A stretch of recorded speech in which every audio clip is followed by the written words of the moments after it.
Videos? నేనేం handle, దానికి వేరేది ఏమి ఉండదండి. మా అతను ఒక ఫోన్ పట్టుకుంటాడు, ఒక లైవ్ వదులుతా అంటాడు, అంతకుమించి వేరే హ్యాండ్లింగ్ లేదు, ఎందుకు లేదు. నాకు ఇంకా వేరే యూట్యూబ్ ఛానల్స్ అట్లాంటివి వాళ్ళు చేసే కామెంట్స్ చూస్తుంటారా? నెవర్ పట్టించుకోరు.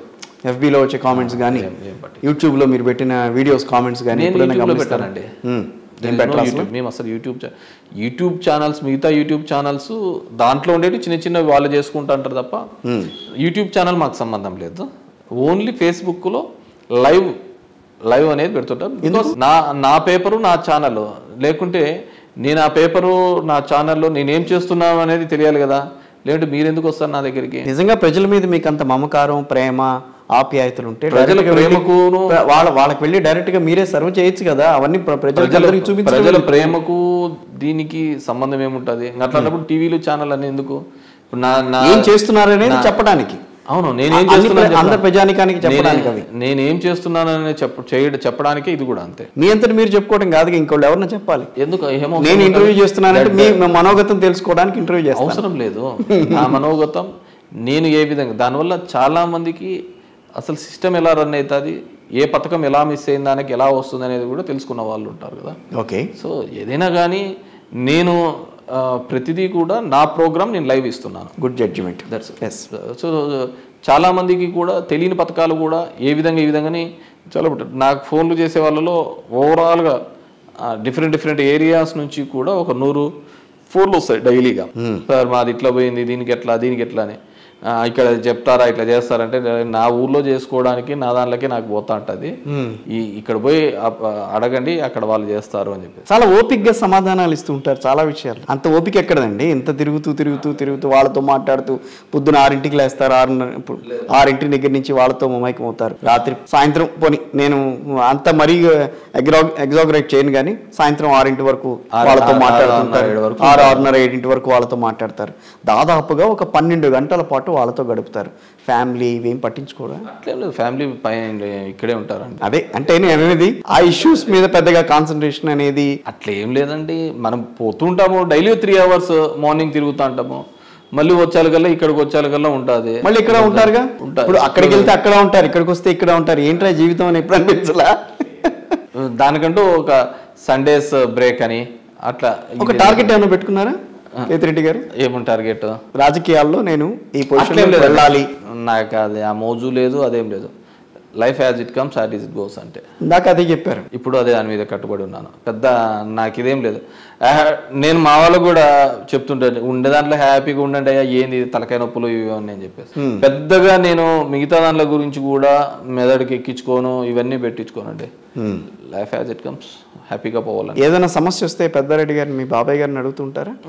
డిస్కస్ చేస్తూ ఉంటాను, ఇలా ఉంది అని. మా చిన్నాన్న మాట్లాడుతుంటాను, నేను మాట్లాడుతాను. మీ చిన్నాన్న అంటారు ఇక్కడ ఏం చిన్నాన్న ఇట్లా ఏదంటే అది మాట్లాడుతూ ఉంటాం. ఇష్యూ బేస్డ్గా ఏదైనా ఉంటే మాట్లాడు. సో మీరు రాజకీయాల్లోకి వచ్చారు, మీ చిన్నాన్నది కొడుకులు ఎవరు కూడా రాజకీయాల్లోకి రాలేదు, మీరేం ప్రోత్సహించలేదా? మీ బ్రదర్స్ నేను రండ్రా మీరు కూడా? మా చిన్నాన్న అక్కడ ఉన్నాడు కదా, సో అఫ్ కోర్స్ వాళ్ళు పిల్లలు ఆయనకి సపోర్ట్గా ఉన్నారు. పెద్ద కొడుకు సపోర్ట్గా ఉన్నారని చెప్పినట్టున్నారు.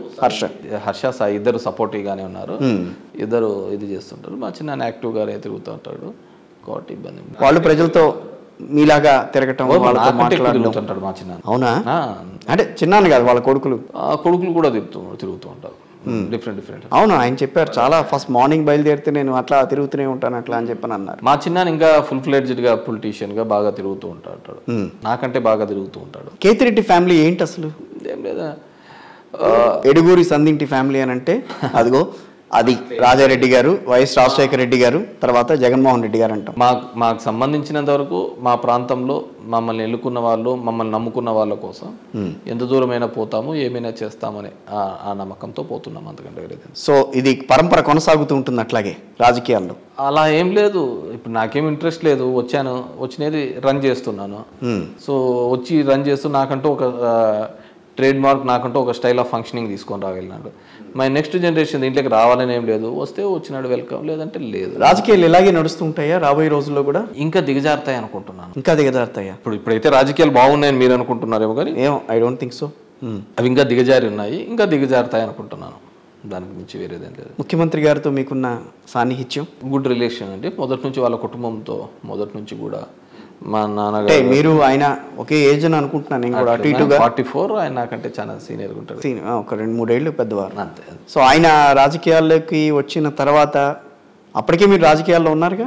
నేను ఆయన ఫస్ట్ టైం ఎంపీ అయినప్పుడు నేను ఫస్ట్ టైం ఎమ్మెల్యే.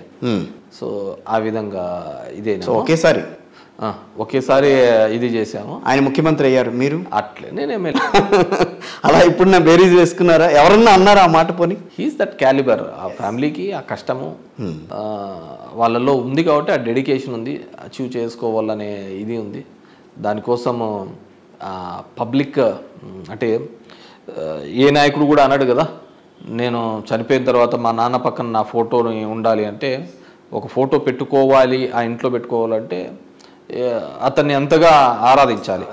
అవును. సో ఆ లెవెల్ వరకు నేను పర్ఫామ్ చేయాలి అని కోరుకున్న వాళ్ళలో ఉంటారు. So he's doing his level best.